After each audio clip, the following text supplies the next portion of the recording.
If you're looking to improve your mental health, a journal is the number one tool you can use to live happier. But here's the problem: most people are journaling completely wrong, and it's keeping them stuck in misery or worse, toxic positivity.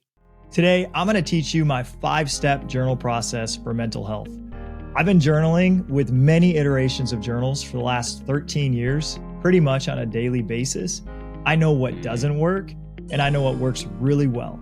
You're going to learn the 5 easy steps to have your happiest life and to get out of negativity. Let's rock. Hi, I'm Matt O'Neill, and welcome to Good Mood Revolution. Today, we're going to talk about the 5 easy steps to journaling that will improve your mental health and make you a happier person. And if you love to feel happy, be sure to hit that subscribe button so that you can get the process of feeling good on a weekly basis. The first step in our 5-step process: do a mental brain dump of negative thoughts. Yeah, that's right. We want to feel better, but you need to start with what feels bad.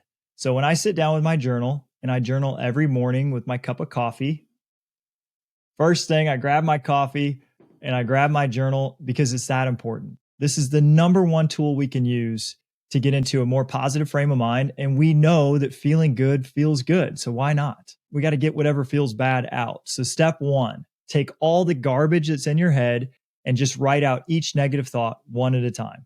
Here's a day where I had 5 different pretty bad negative thoughts in my head. My first negative thought was our top employee is going to quit. That's a pretty heavy one. If I'm worried about my top person quitting, that's going to get me down. My second thought: I look ugly. My face is too thin and my face is ugly.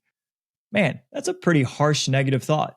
But the reality is that was my truth that day. I felt like I looked ugly. So I just wrote it down. I didn't judge it. I didn't judge myself. I didn't say, oh, no, actually, I look beautiful.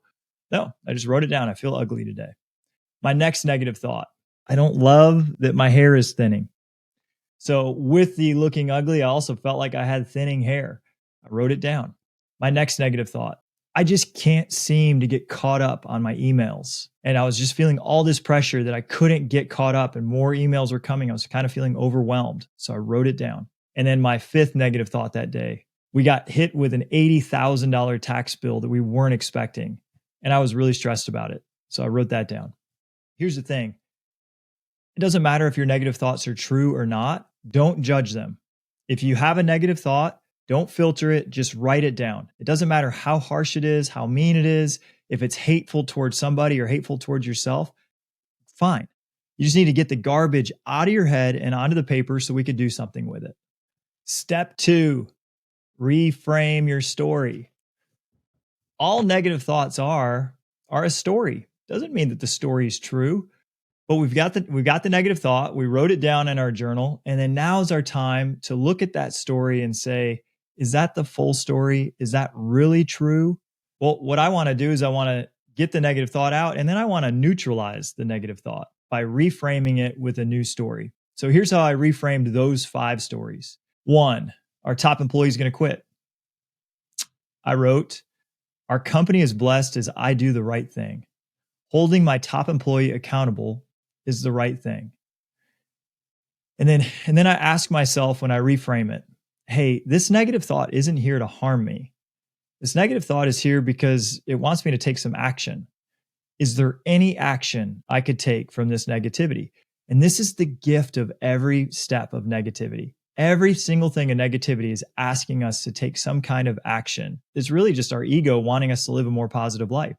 So the action for me from this negative thought was to set lunch in person with this top employee and connect with them on a one-to-one level so that we could have an accountability coaching meeting. My next negative thought: I look ugly. My face is too thin. I'm ugly. All right. Well, I reframed it. I said, I have chiseled features and I look as sexy as I feel. I also said, most celebrities, when you get up close, they don't look as pretty as you think. And your looks are about your moxie and your energy. So I asked myself, is there any action I could take from this? And it wasn't. This was just a pure, I felt ugly and I told myself, hey, you really are as beautiful as you feel. And beauty is really based on how confident you carry yourself. And so I just decided I'm going to be really confident that day. The next negative thought, didn't love that my hair was thinning. Here's how I reframed it. I said, I still have hair. I'm thankful for the hair I do have. Many men are completely bald. And then action. Well, I did set up an appointment to see a hair surgeon. I haven't seen him yet, but I set up that appointment and that's coming up. So that was action I took from this negative thought. We'll see where it goes. The fourth negative thought, I can't get caught up on these emails. My reframe. At that moment, I said I'm prioritizing in-person meetings and being fully present with the people in front of me over emails. And then I said, this is a great choice. So action, none. There was no action. I was just going to stay behind on emails and just feel good that I was prioritizing my in-person meetings. Number 5, negative thought. We owe $80,000 in back taxes we didn't plan for.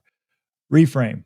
I said, I love to pay what we owe in taxes and to be a person of integrity. Paying what is right creates positive future karma for me and positive future blessings.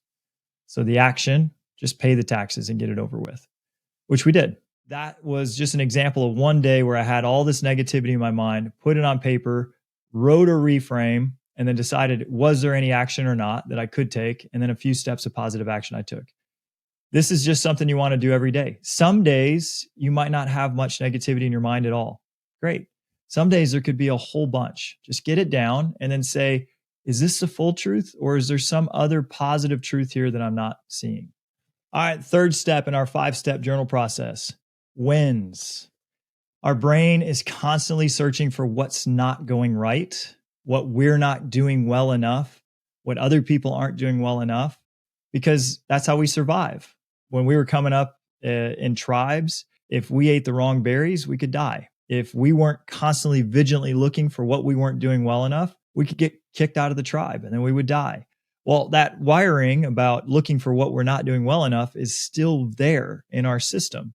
And it's going to continue to show up and tell you what you're not doing well enough over and over and over. It's going to create a lot of negativity and mental health problems. It does for me, at least. Well, how I counteract that negativity is once I get all the negative thoughts out and reframe them, I then write down anything I did well the day before. Sometimes I can only come up with one thing, but every day I will sit there until I come up with at least one thing I did well the day before. My goal is to have 3 things I did well the day before. And what happens is that my brain knows I'm going to have to write down stuff I did well the next day. So as I go through my day, as I do something nice for somebody, or as I do something well at work or something good with my kids, my brain keeps a note because it knows I'm going to have to write it down. And I start to notice all the things I do well in the moment. Well, this has completely changed my attitude. I used to be someone who judged other people and judged myself really harshly.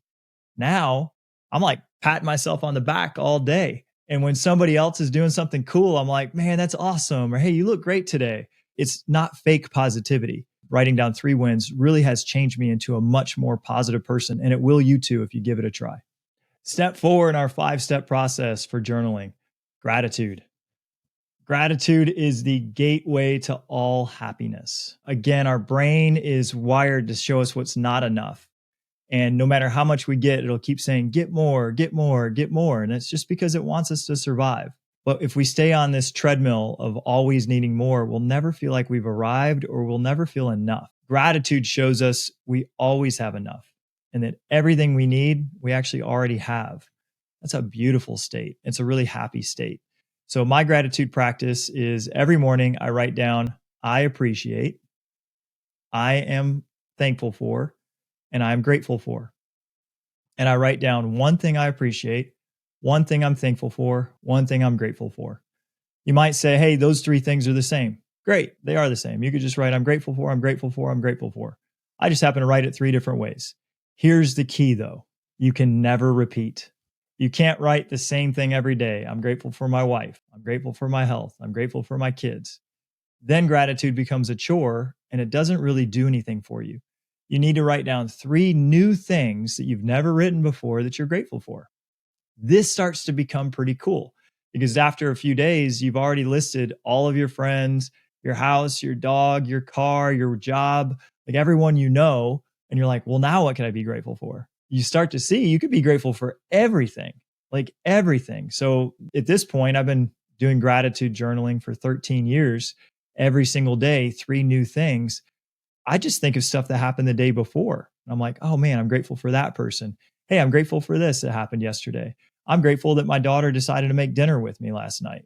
I'm grateful that we got the dishes done. You can even be grateful for challenges, things that didn't go right, because they probably gave you an insight that helped you become better.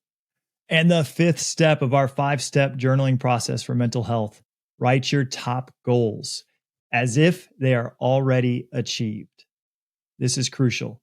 Our mind is always thinking of what's not going to go right, and anxiety is a big deal. I, of course, have anxiety sometimes as well, and I feel fearful that things won't go right. I'm sure you do too. And on the fifth step, after we've already done everything to get the garbage out and to focus on how to reframe it and to count our wins and to think about all the things we're grateful for, now we want to say, how much hope can I have the future is going to be beautiful? And your future will be beautiful if you can see it. Like whatever you can see in your mind, you tend to create. So if you don't consciously put in this beautiful future, this picture of this beautiful future, and your mind is showing you a picture of a stressful future, you're probably going to move towards a stressful future because we manifest what we hold in mind. So every day, the last thing I do is I write my top 3 life goals as if they're already achieved. This year, the number one thing I write is I'm a sexy 165 pounds lifting weights 6 days a week. It's my top life goal.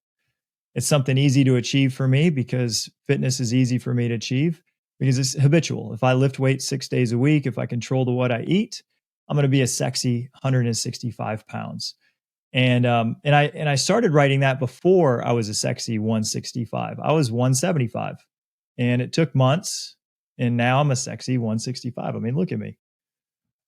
Number 2, my second goal that I write every day is we hit our ideal income and we purchased 2 investment properties this year.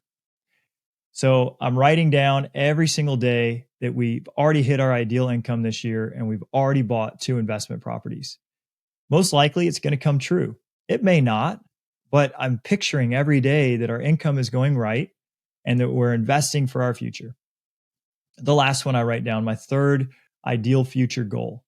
I say, I choose margin today to enjoy the heaven with my family. And this is a big word for me, margin, because I have a tendency to pack too many things into life. I used to, let me rephrase that. I used to have a tendency before I wrote this goal to try to pack too many things into life. And now with this picture that I'm choosing margin, I'm putting space between meetings. I'm actually putting space at the end of the day so I can decompress before I see my family. Last night, my wife and I took the dog and 2 of our 4 children for a walk. It was a really nice night. It was a nice walk. I don't know that we would have done the walk if I hadn't been writing this down every single day. Look, your mind can be like a messy attic with a bunch of garbage and stuff just stuffed up there that you don't want to deal with. Or it can be really organized and lovely and beautiful if we take the time to work on it. Does it sound like a lot of work? It is. It takes like 10 minutes every single day. But if you don't invest this 10 minutes, you could end up feeling depressed, having overwhelming anxiety, not being able to focus on things that really matter, like your loved ones or your job. So I see this 10 minutes with the 5 steps in the journaling, like 10 minutes that gives me my best life, because it does. Your journal and these 5 steps, it's your number one tool to your happiest life. If this spoke to you today, drop a comment below. I read all the comments and personally respond. And if you love feeling happy, make sure you hit subscribe because this is your Good Mood Revolution. We'll see you on the next video.